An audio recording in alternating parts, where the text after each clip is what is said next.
The church bell rang one final time as Helen Bennett's casket disappeared beneath a blanket of white lilies. Thomas Bennett stood motionless beside the grave, his weathered hands gripping the polished wooden cane his wife had insisted he buy only months earlier. "You'll need it before I do," she had joked, laughing as she nudged him with her elbow. He had laughed too. Now the memory hurt more than the arthritis in his hands. 48 years. That was how long Helen had been his home. Not the brick house on Willow Creek Road. Not the porch where they drank coffee every morning. Not the kitchen where she sang old country songs while baking peach pie. Helen had been home. And now she was gone. Friends and relatives slowly approached to offer condolences. "I'm so sorry for your loss. If you need anything, just call." Helen was one of the kindest women I've ever known.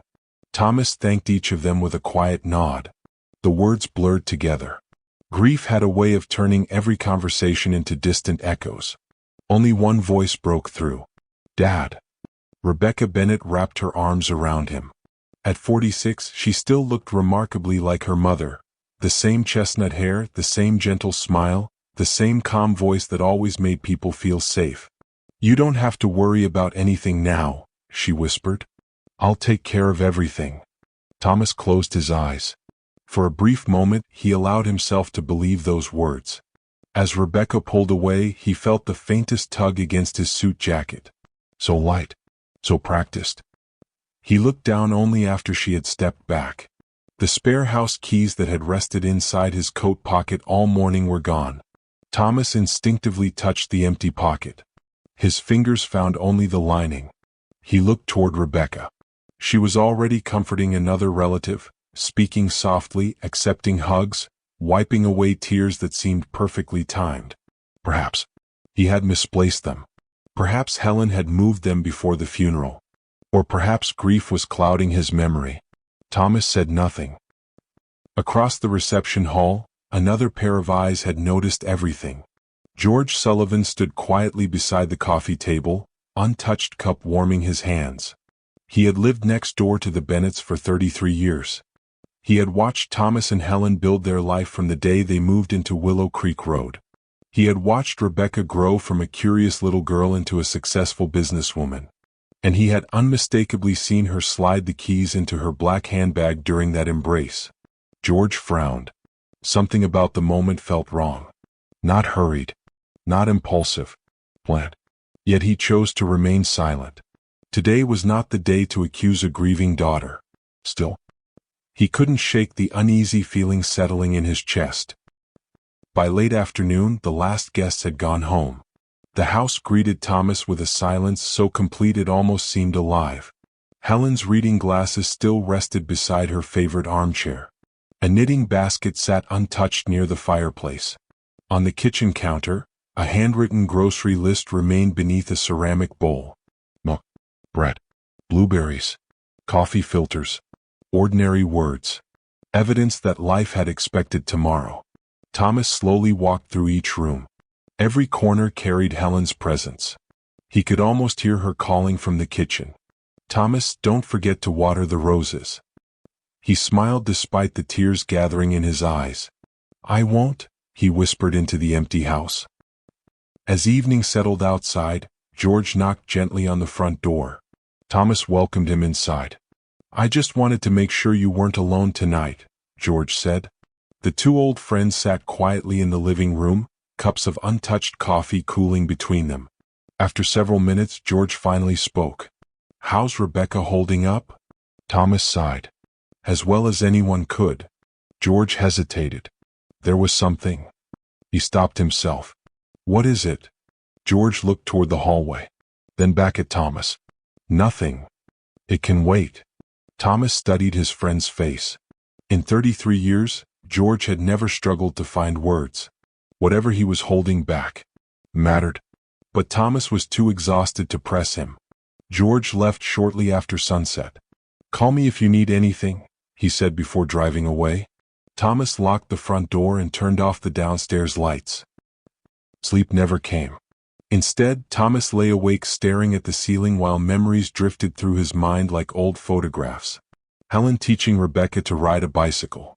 Christmas mornings filled with wrapping paper. Summer evenings on the porch. A lifetime compressed into silence. Then, just after midnight, a sound broke through the stillness. Click. Thomas opened his eyes. Another sound followed. The unmistakable scrape of metal sliding into a lock. His heartbeat quickened. Someone was unlocking the front door. Not forcing it. Unlocking it. The door opened slowly. Soft footsteps crossed the hardwood floor below. Thomas gripped the handle of his cane and quietly stepped into the upstairs hallway. He held his breath. From the darkness beneath him, a familiar silhouette slipped into the house with practiced confidence. Whoever it was, they weren't afraid of being caught, because they believed they belonged there. And only one person outside the house possessed a key. Thomas's spare key. The one that had disappeared at his wife's funeral only hours earlier. Thomas Bennett remained frozen in the upstairs hallway, his hand tightening around the polished handle of his cane. The grandfather clock downstairs chimed once. 12:15 a.m. The front door closed with barely a sound. Whoever had entered knew exactly how to avoid making noise. Thomas leaned slightly over the railing. Moonlight spilled through the living room windows, casting long shadows across the hardwood floor. The figure paused near the entrance, then quietly removed a pair of shoes. Not a burglar. A burglar wouldn't worry about muddy footprints. This was someone who felt comfortable inside the house. Someone who had been here countless times before. Thomas's heart sank. Rebecca. She moved through the hallway without turning on a single light. She knew every creaking floorboard, every corner, every cabinet. She walked past the dining room where the family had celebrated Thanksgiving only 8 months earlier. Past the staircase where Helen had hung Christmas garlands every December. She never hesitated. Her destination had already been chosen. Helen's study.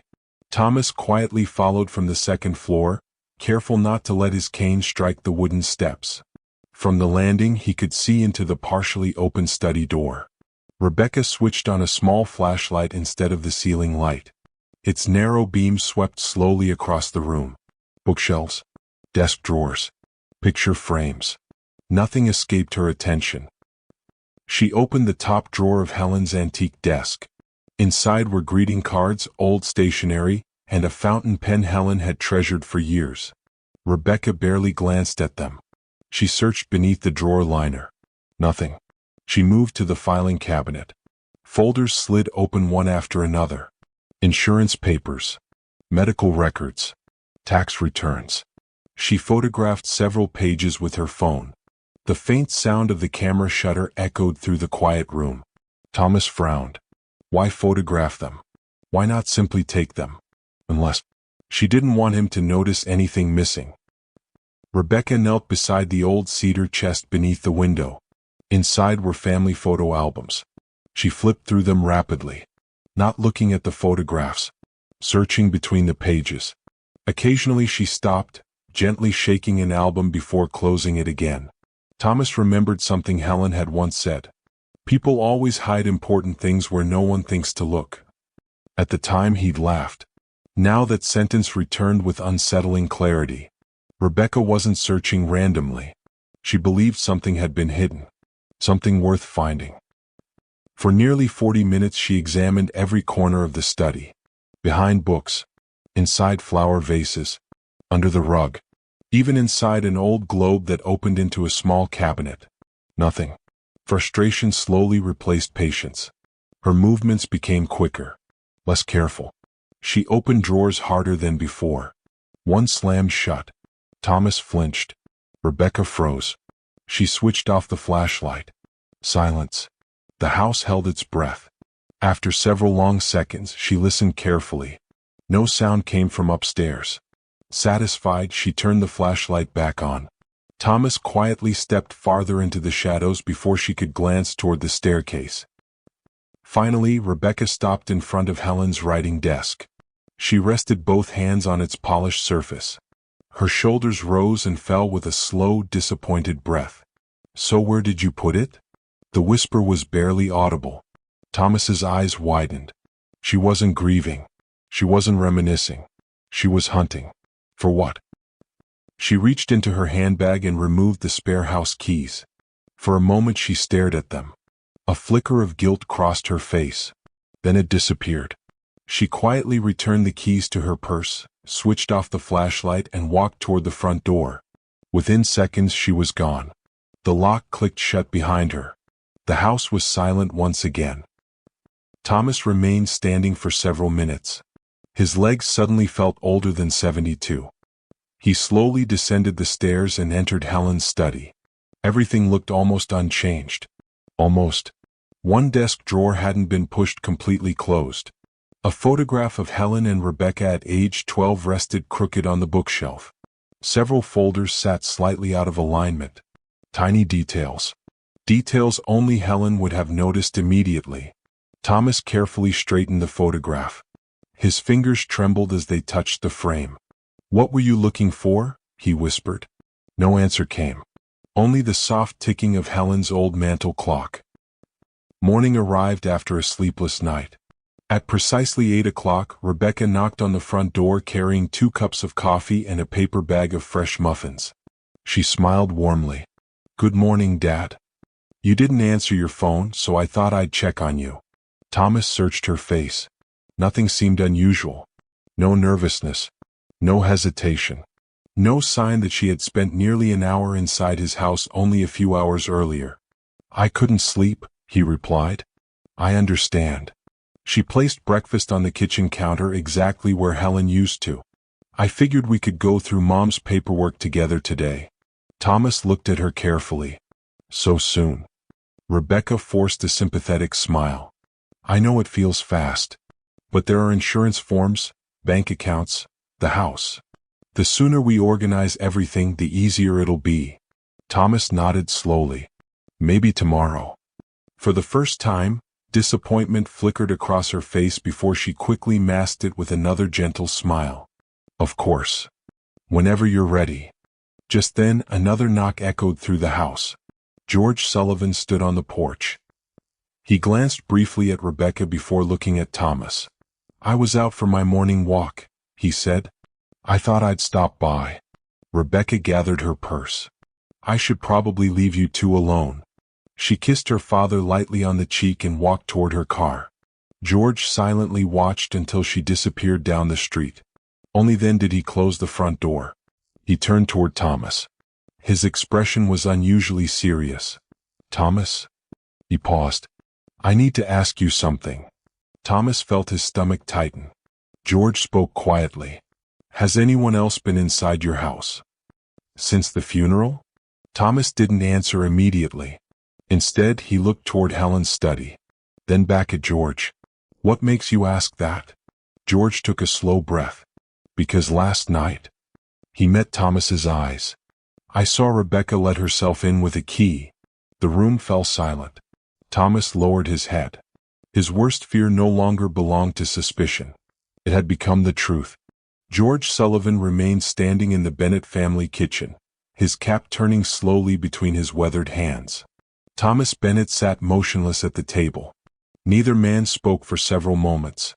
The silence carried more weight than words ever could. Finally, Thomas broke it. "You saw her?" George nodded. "I wasn't sleeping. I looked out my bedroom window around midnight. I saw Rebecca park across the street." Thomas closed his eyes. "I wanted to believe I was imagining it." "You weren't." George sighed heavily. "I almost walked over. But I kept telling myself there had to be an explanation. There usually is." Thomas looked toward the hallway leading to Helen's study. "I searched that room after she left. Nothing was missing." George slowly pulled out a chair. "Maybe she wasn't trying to take something." Thomas frowned. "Then why was she there?" George didn't answer immediately. Instead, he reached inside the inner pocket of his old jacket. His fingers carefully withdrew a sealed cream-colored envelope. Across the front, written in elegant blue ink, were 4 simple words. "For Thomas. Only if necessary."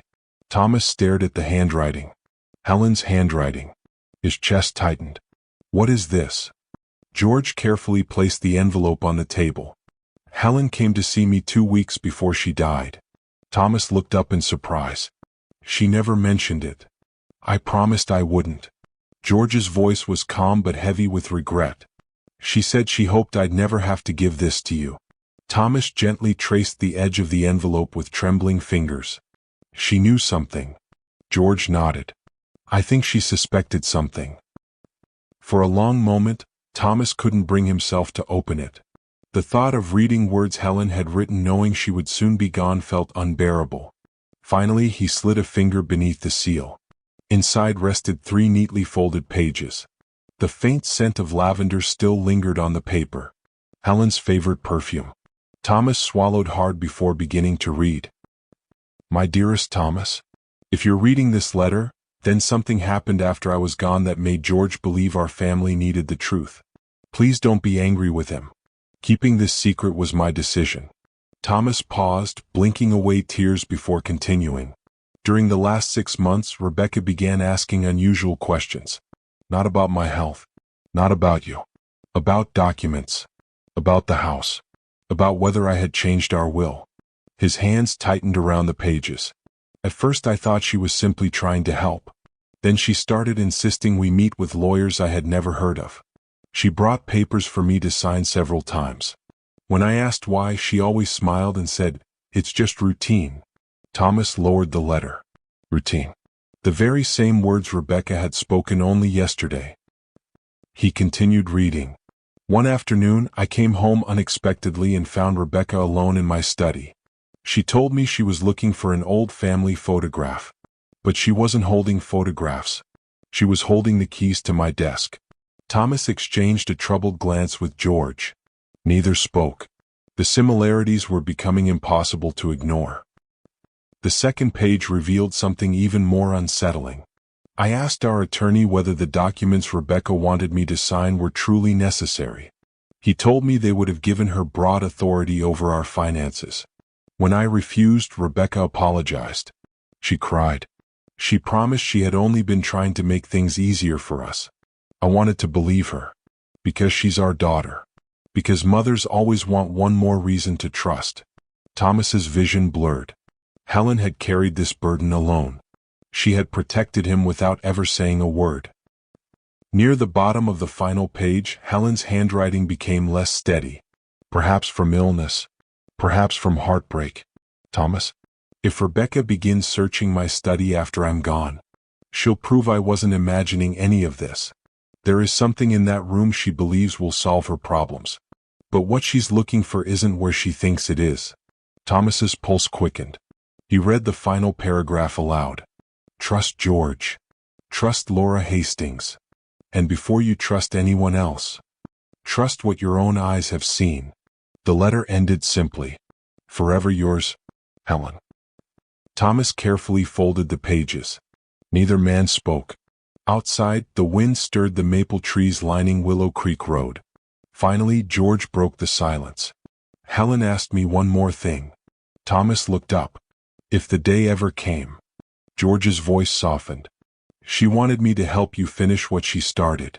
Thomas frowned. "What did she start?" George stood and looked toward the hallway. Helen believed the answer wasn't inside the desk. He pointed toward the study. She believed it was hidden somewhere else. Thomas slowly rose from his chair. For the first time since the funeral, his grief was joined by something stronger. Determination. He looked toward the closed study door. Whatever Helen had sacrificed so much to protect, he intended to find it before Rebecca did. And somewhere inside that quiet room, the truth was still waiting. Thomas Bennett stood quietly at the doorway of Helen's study. For nearly 20 years, this room had belonged almost entirely to his wife. It was where she paid the bills, wrote birthday cards, balanced the family accounts, and, in recent years, quietly closed the door whenever she wanted to think. He had never questioned it. Marriage, he believed, wasn't built on knowing every secret. It was built on trusting the person who kept them. Now, standing beside George Sullivan with Helen's final letter folded neatly inside his pocket, Thomas realized his wife had not been hiding things from him. She had been protecting them. Morning sunlight filtered through the lace curtains, illuminating shelves lined with novels, family photographs, and dozens of gardening books. At first glance, nothing appeared unusual. George slowly walked around the room. Helen was organized, he murmured. If she hid something, she would have hidden it where it looked ordinary. Thomas nodded. They began searching carefully. Unlike Rebecca, they weren't tearing the room apart. Every book was returned to its place. Every drawer was closed exactly as it had been. Helen would have wanted it that way. An hour passed. Nothing. George rubbed the back of his neck. Maybe we're looking for the wrong thing. Thomas's eyes wandered across the room until they rested on an old oak bookcase. Helen had insisted on buying it from an antique shop 30 years earlier. He smiled faintly. I remember complaining it was too heavy. George chuckled. She bought it anyway. She always did. Thomas reached for one of the books. As he slid it from the shelf, he noticed something strange. A faint draft of cool air brushed against his hand. He frowned. George, do you feel that? George stepped closer. Behind the lowest shelf, a narrow gap separated the back panel from the wall. It looked almost invisible. Thomas knelt slowly. The wooden panel wasn't nailed into place. It shifted ever so slightly beneath his fingertips. His heartbeat quickened. Together they carefully eased the panel aside. Behind it was a shallow hidden compartment. George let out a quiet breath. Helen. Inside rested 3 leather-bound journals tied with a faded blue ribbon. Beside them sat a small steel lockbox no larger than a shoebox. Thomas gently lifted the journals. On the cover of the first one, Helen had written only 2 words. Private thoughts. Thomas opened the earliest journal. The pages were filled with Helen's careful handwriting. At first they contained ordinary entries. Gardening notes. Recipes. Memories of family vacations. Then the tone changed. Rebecca asked again about the deed today. She says she's only trying to prepare for the future. I wish I believed that was all. Thomas swallowed hard. Several pages later, she became upset when I refused to sign another set of papers. She apologized afterward, but the apology felt rehearsed. Another entry. Thomas still believes she's simply stressed. I hope he's right. George quietly looked away, giving Thomas space to read. The room felt painfully still. Helen had carried these fears alone because she wanted to spare her husband from choosing between his wife and his daughter. Thomas set the journal aside and picked up the lockbox. There was no key, only a small combination dial. George smiled faintly. Helen wasn't much for complicated passwords. Thomas looked thoughtful. Our wedding anniversary. He slowly turned the dial. 0, 5, 1. The lock clicked open. Inside lay a neatly organized stack of legal documents. Laura Hastings' name appeared across the top page. Thomas immediately recognized his family's attorney. He began reading. The documents established the Bennett Family Trust. Ownership of the Willow Creek Road home had already been transferred into the trust nearly 4 months before Helen's death. Neither Thomas nor Rebecca could sell the property without the trustees' approval. George raised his eyebrows. So even if Rebecca found the deed, it wouldn't matter, Thomas finished quietly. Helen knew exactly what she was doing. Beneath the trust papers rested another envelope. On its front, Helen had written, For Laura. If Rebecca keeps searching. Thomas carefully placed it back. She wanted Laura to have this. George nodded. And now we know why. As Thomas prepared to close the lockbox, something small caught his attention. A folded instruction sheet. It wasn't legal paperwork. It was an installation guide. Across the top appeared the logo of a home security company. Thomas unfolded it. His eyes widened. Cameras. George stepped beside him. The document listed 6 indoor security cameras installed throughout the house. Living room. Front entrance. Kitchen. Hallway. Study. Garage. Thomas stared at the page in disbelief. Helen never told me. George thought for a moment. Maybe she couldn't. Or maybe she was afraid you'd remove them. Thomas remembered several evenings when Helen had insisted a technician was fixing the internet. He had never questioned it. Now everything made sense. Near the bottom of the page was another handwritten note. In Helen's unmistakable handwriting it read, If you're reading this, ask Laura for the recordings. She knows where they're stored. Thomas felt a chill travel down his spine. Helen hadn't installed cameras because she wanted to spy on her family. She had installed them because she feared no one would believe her without proof. He slowly closed the lockbox. For a long moment, neither man spoke. Finally, Thomas looked toward the family photograph resting on Helen's desk.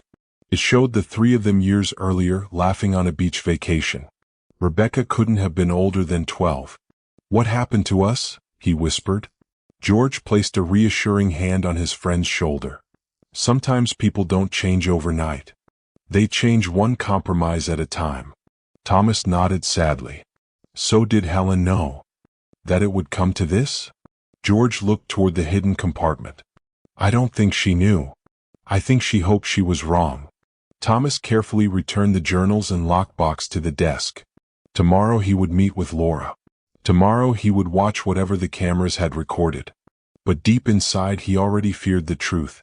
If Helen had gone to such extraordinary lengths to preserve evidence, then whatever those recordings contained would not simply reveal what Rebecca had done. They would reveal the moment a family's trust quietly began to fall apart.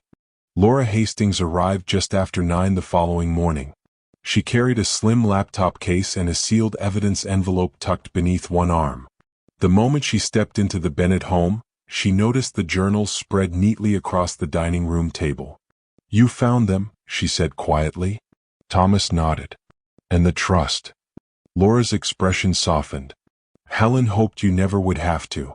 George Sullivan closed the front door behind her. "There are cameras, Laura?" "We know." Laura placed the laptop on the table. "I was wondering when you'd discover them." Thomas looked at her in disbelief. "You knew?" "Helen asked me to help arrange the installation. She insisted no one, not even you, could know." Thomas lowered his eyes. "She was trying to protect me," Laura answered gently. "She was trying to protect all of you." The laptop came to life. Laura entered a password before opening a folder labeled simply Home Archive. Dozens of video files appeared. Each was marked with a date and location. Thomas suddenly wasn't sure he wanted to continue. What if watching these changes how I remember my daughter? Laura met his gaze. "The truth doesn't change who Rebecca was.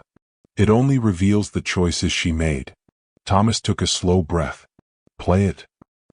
The first recording came from the study. The timestamp showed 3 weeks before Helen's death. Rebecca entered carrying a folder.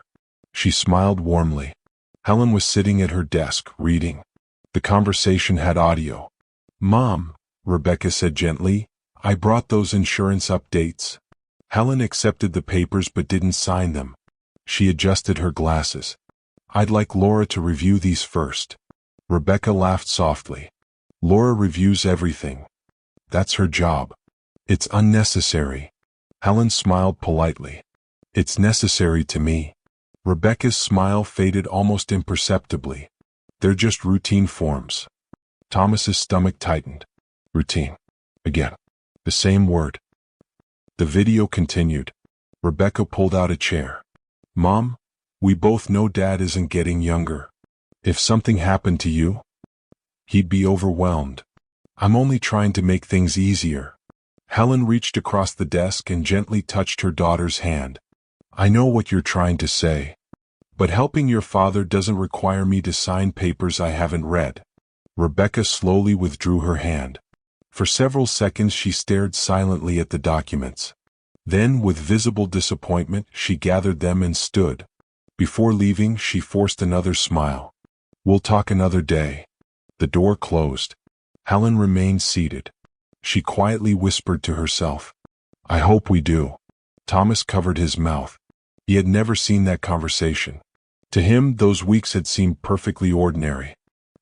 Laura opened another recording. This one is from 8 days later. Again, Rebecca entered the study. This time, she believed the room was empty. She immediately walked to the desk, opened drawers, checked behind books, lifted framed photographs. She searched quickly, purposefully.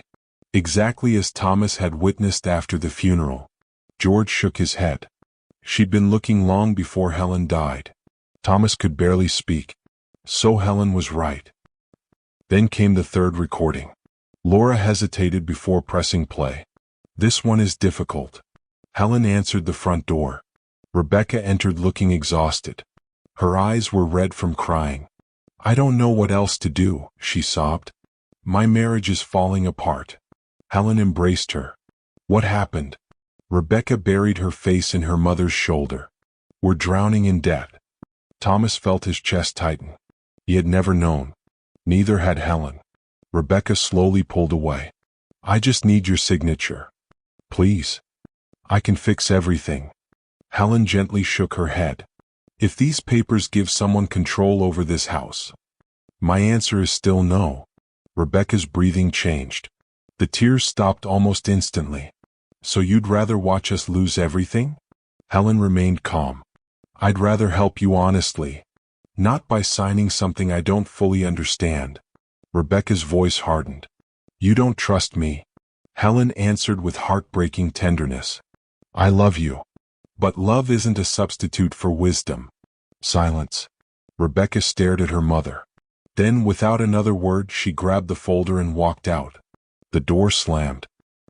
The room where Thomas, Laura, and George sat became unbearably quiet. Thomas felt as though the air itself had disappeared. His wife had never raised her voice, never insulted their daughter, never stopped loving her. She had simply refused to surrender her judgment. George quietly cleared his throat. Helen gave Rebecca every chance to tell the truth. Laura nodded. More than once. "There is one final recording," Laura said. Thomas looked exhausted. "Do I need to see it?" Laura answered honestly. "Yes." The video came from the front hallway camera. It showed the night after Helen's funeral. Rebecca unlocked the front door using the spare key she had taken from Thomas's coat. She entered the house, walked directly to the study. Everything matched what Thomas had witnessed from the upstairs hallway. But there was one detail he had missed. Before leaving, Rebecca stopped in the hallway. She looked toward the large family portrait hanging beside the staircase. She reached out and gently touched Helen's smiling face. "I'm sorry, Mom," she whispered. "I've gone too far."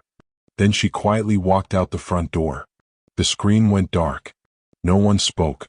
Not for a very long time. Finally, Thomas leaned back in his chair. Tears filled his eyes. She knew. Laura looked at him. Yes. Thomas stared at the blank laptop screen. She knew she was betraying us. And she couldn't stop. Laura slowly closed the computer. Desperation can convince good people to justify terrible decisions. George looked toward the window where the afternoon sunlight illuminated Helen's rose garden. So what happens now? Thomas wiped his eyes. He thought of the frightened little girl who used to run into his arms after nightmares. He thought of the woman who had secretly searched his home while pretending to comfort him. Both memories belonged to the same daughter. "I need to hear the truth from Rebecca herself," he said quietly. Laura nodded. "I'll call her." Thomas stood and looked toward Helen's favorite chair.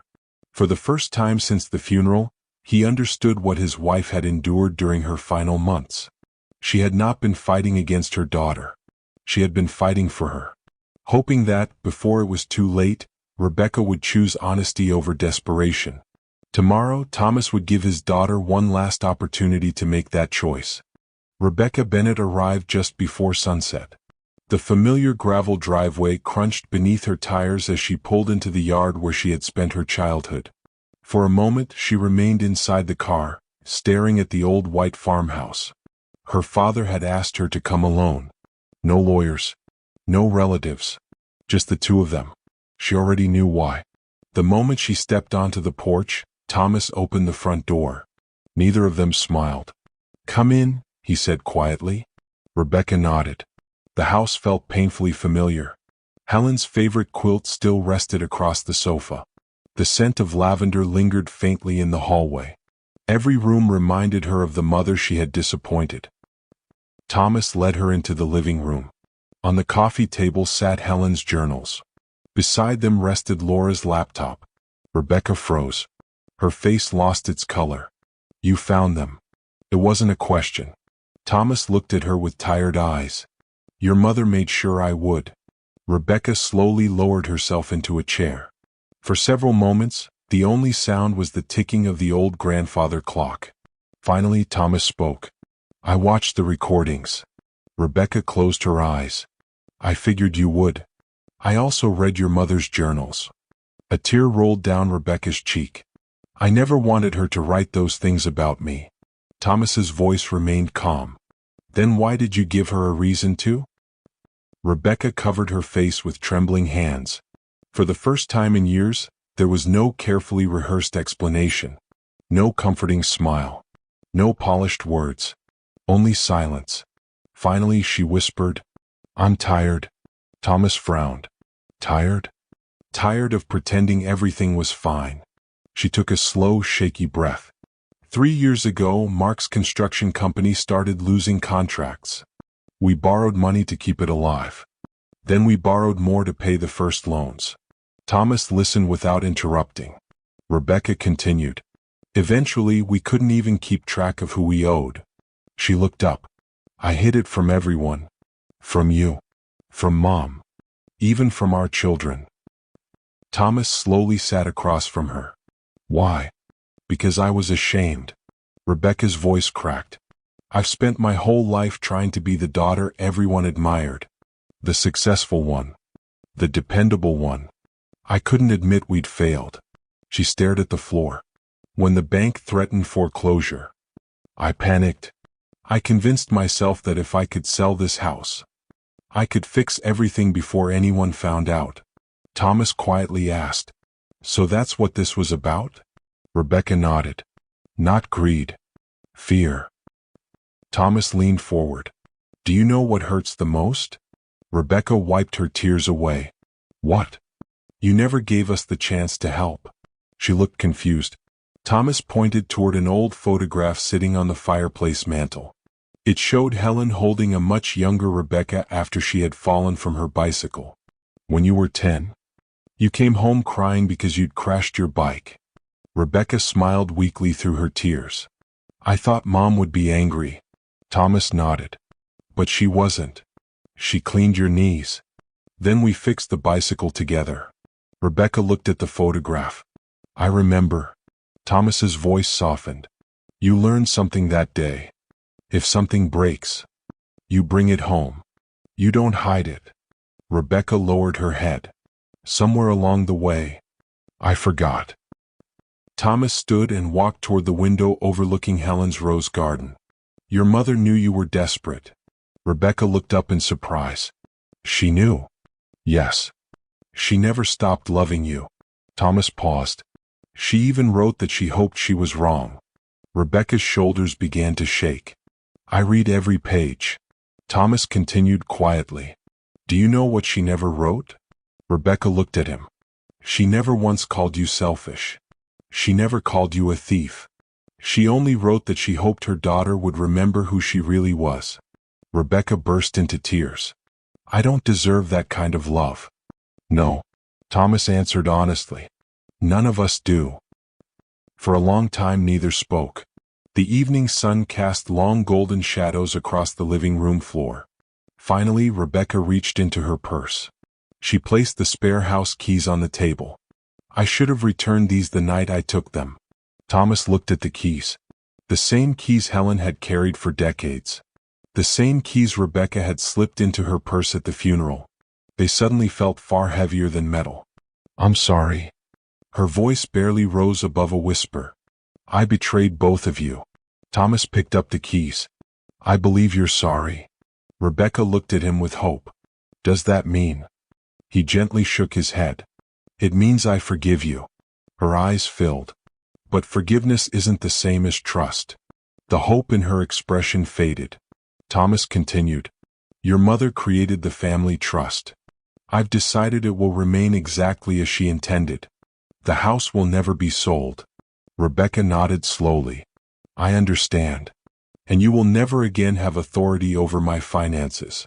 I know. There was no argument. No attempt to persuade him. Only acceptance. Rebecca stood to leave. She stopped at the doorway and looked back. I keep wondering when I became this person. Thomas answered softly. You didn't become this person overnight. You became this person one compromise at a time. The first lie made the second one easier. The second made the third seem necessary. Rebecca closed her eyes. Can I ever earn your trust again? Thomas was silent for several seconds. Finally he replied, I don't know. But trust isn't rebuilt with promises. It's rebuilt with years of honest choices. Rebecca nodded. I'll spend whatever years I have trying. She opened the front door. Before stepping outside, she turned one last time. Dad.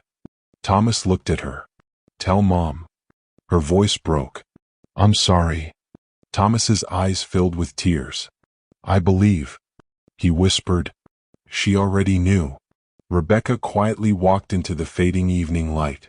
Thomas remained standing in the doorway until her car disappeared beyond the bend in the road. His heart ached with a pain no parent should ever have to carry. He had forgiven his daughter. But forgiveness could not erase the truth. Some debts were never measured in money.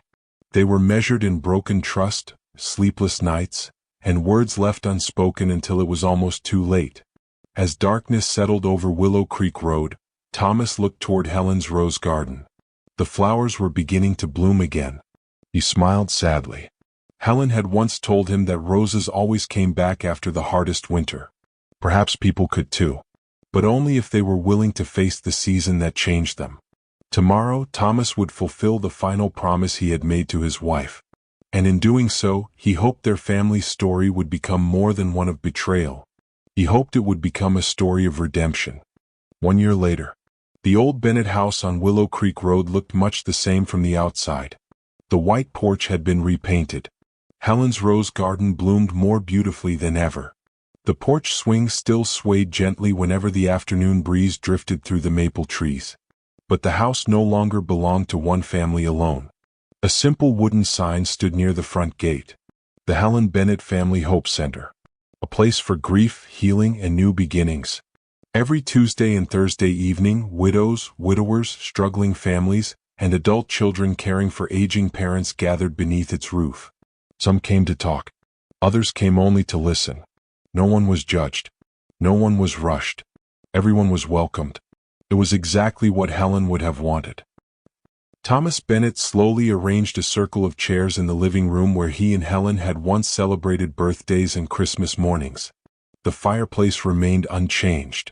The old family photographs still hung on the walls.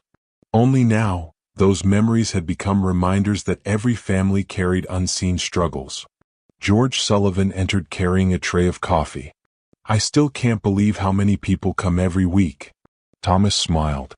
They're not coming because we're experts. George chuckled. No. They're coming because every grieving person wants to know they're not grieving alone. George nodded. Helen had understood that better than anyone. That evening, nearly 20 people filled the room. Some had recently lost spouses. One elderly man had not spoken to his son in 6 years. A middle-aged woman quietly admitted she feared her own children only visited when they needed money. As Thomas listened, he realized how common silent heartbreak had become. Family wounds rarely began with one terrible decision. They began with conversations people were too afraid to have. When the meeting ended, several guests thanked Thomas before leaving. One woman hugged him tightly. I thought I was the only one. Thomas smiled gently. None of us are. As the last guest stepped outside, another familiar figure remained standing near the front porch. Rebecca. She wore simple jeans, a navy sweater, and carried a cardboard box filled with donated books. No expensive handbag. No business clothes. No polished appearance. Only quiet humility. She waited until everyone else had gone. I wasn't sure if I should come. Thomas looked at the box in her hands. What are those? Books? She smiled nervously. Grief journals, family counseling guides, children's storybooks. I thought, maybe someone here could use them. Thomas looked at her for a long moment. Then he opened the screen door wider. Come in. Rebecca carefully placed the books on a nearby table. The house felt different now. Not because the furniture had changed, but because the silence inside it no longer felt heavy. It felt peaceful. She slowly walked into Helen's study. The hidden compartment had been closed once again. The journals were safely stored away. On the desk sat only one framed photograph. Helen smiling beneath the old maple tree. Rebecca gently touched the edge of the frame. "I've missed you every day." Her voice trembled. "I just didn't know how to become someone you'd recognize again." A tear slipped down her cheek. Behind her, Thomas quietly entered the room. "She never stopped recognizing you." Rebecca turned. "What do you mean?" Thomas handed her Helen's final journal. "I never showed you the last page." Rebecca's hands shook as she opened it. The final entry had been written only 3 days before Helen passed away.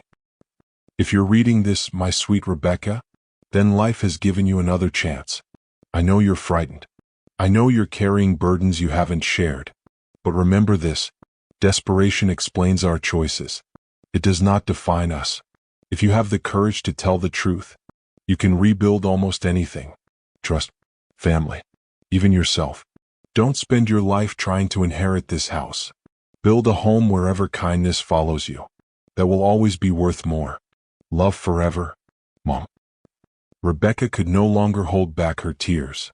She lowered herself into Helen's old chair and wept openly, not with the frantic guilt she had carried for the past year, but with the quiet sorrow of someone finally allowing herself to grieve. Thomas walked to her side. Without saying a word, he rested one hand gently on her shoulder. "I thought she'd hate me," Rebecca whispered. Thomas shook his head. "Your mother knew disappointment, but she never stopped knowing love." Weeks passed. Rebecca began volunteering twice each week at the Hope Center. She organized meals, helped elderly visitors carry groceries, read stories to children whose families were struggling through loss. She never mentioned what had happened within her own family. She simply served. One rainy afternoon, an elderly widower arrived looking overwhelmed. His son wanted him to sign paperwork he didn't understand. Rebecca listened quietly, then smiled gently. "It's okay to ask questions. It's okay to take your time. If someone truly loves you, they'll never be upset because you asked to understand." As she spoke those words, she realized they had once belonged to her mother. Now they had become her own. On a warm spring evening, Thomas and George sat together on the front porch watching visitors leave the center. Rebecca locked the front door before walking toward her car. Halfway across the yard, she stopped. She turned back. "I'll see you Tuesday, Dad." Thomas smiled. "I'll have coffee ready." She laughed softly. "I know you will." She drove away. George watched until her car disappeared around the bend. "Do you trust her again?" he asked quietly. Thomas thought for a long moment. "I trust the woman she's choosing to become." George smiled. "There's a difference." "There is." As the sun disappeared beyond the maple trees, Thomas walked alone through Helen's rose garden. He stopped beside the bench where they had spent countless summer evenings together. "I kept my promise," he whispered. The evening breeze stirred the roses, carrying their sweet fragrance through the quiet yard. For the first time since Helen's funeral, Thomas no longer felt that grief had taken everything from him. It had taken his wife. It had exposed painful truths. It had nearly destroyed his family. Yet somehow, it had also uncovered something stronger than deception. Honesty, forgiveness, the courage to begin again. Thomas looked back at the old house. Years earlier, Rebecca had stolen his keys believing they would unlock her future. She never realized the true key had never been made of metal. It had always been the courage to tell the truth. Only when she finally found that key did the door home open once more.